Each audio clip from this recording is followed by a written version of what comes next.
Hey again everyone, so I'm back with another review for you, and today that is on The Unbecoming of Dyer by Hodkin, and as always I'll read you the blurb. Dyer doesn't think life can get any stranger than waking up in a hospital with no memory of how she got there. It can. She believes there must be more to the accident she can't remember that killed her friends and left her mysteriously unharmed. There is. She doesn't believe that after everything she's been through she can fall in love. She's wrong. Okay, so I'll start with the cover, and this is one of my all-time favourite covers. It's way up there. As you guys know, I'm a sucker for romance, and the cover just makes me go, "Ah!" inside. It really does.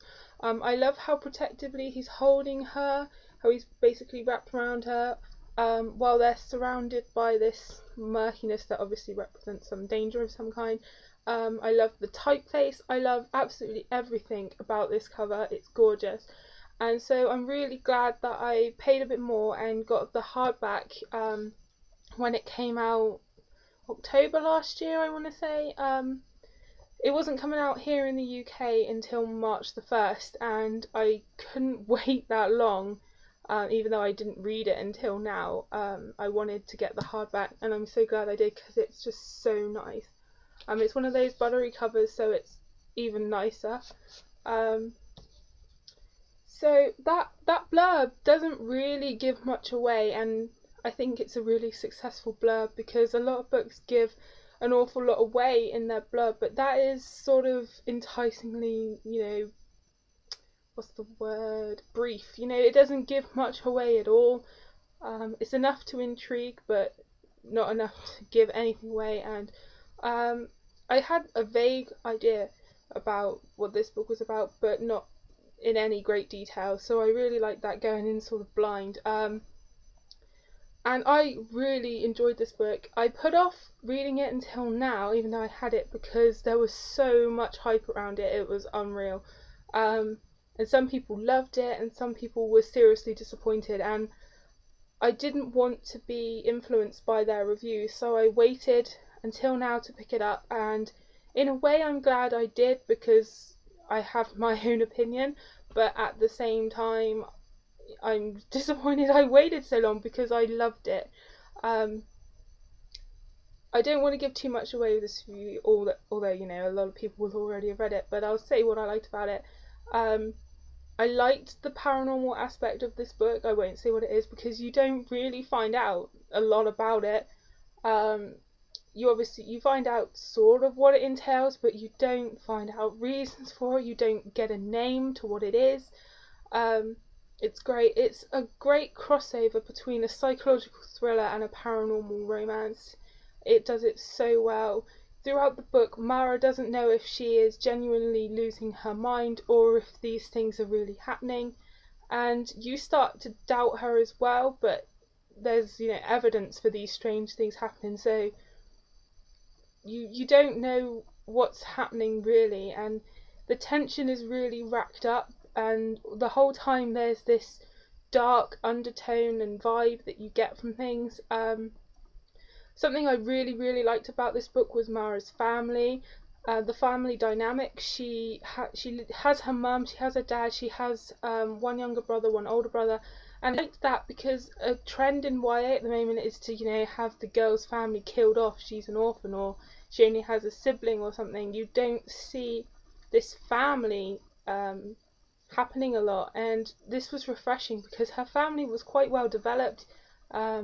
You learn a lot about her mum and her younger brother and her older brother. They were all there, and that was really nice to read. The love interest, I kind of have mixed feelings on. I loved their interactions because Mara is a really intelligent girl. I loved that. This book didn't seem to be patronising or dumbed down. It was really well done, and their interactions were smart and sarcastic and witty, and I loved them.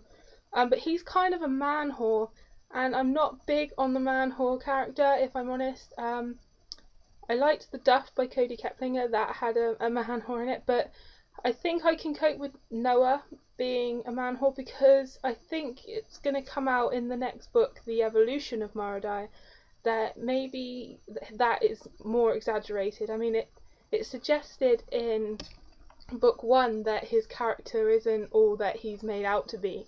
So I really am looking forward to seeing that progress. This book wasn't perfect. I mean, I don't know how to explain it, but I felt some parts were really drawn out and repetitive, but at the same time its pacing was really good.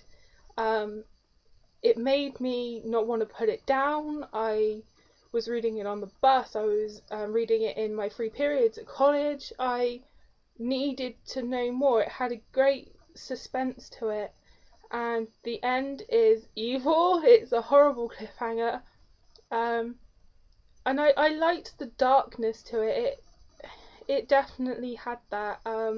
Language as well. There's quite a lot of swearing in this book, but again, that didn't feel forced. It felt natural part of the character. It wasn't overdone. It wasn't every page a swear word, but just every now and then. I would definitely recommend this book. I mean, a lot of people that would want to read it have probably already read it already, but I really enjoyed this book. I know quite a few friends were disappointed with it, but for me it was a really great book, and it's killing me now waiting for the next book. I really loved this book. I gave it 4 out of 5 just for little niggly things, but oh my gosh, so much happened in it. I was so surprised. I thought it would be more reflective, but actually a lot happened in just this book. So I can't imagine where it's going. Where it's ended is, you know, amazing cliffhanger. But I can't imagine what the next twist is gonna be, how it's gonna turn out. Something sinister, I hope. Oh, can't wait. So thank you so much for watching this, and I will see you guys soon. Happy reading!